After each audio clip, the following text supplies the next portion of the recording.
So hello guys, welcome back to the channel. In this video cover this amazing lab. So simply click on start lab, and if you're new to this channel, do like the video and subscribe the channel.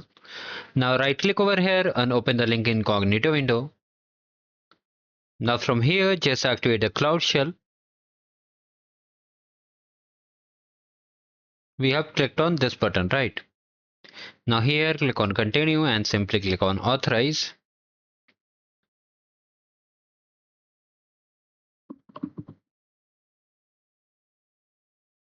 So finally this part is also done.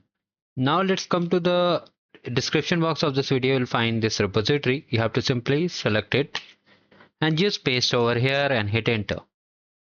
Now wait for a few seconds. So finally here all these things are done, right? You have to come to the lab instruction again and simply check the score. And if you want this yellow check my progress bar, you can check the video description how to enable check my progress bar. So thank you. Have a great day ahead.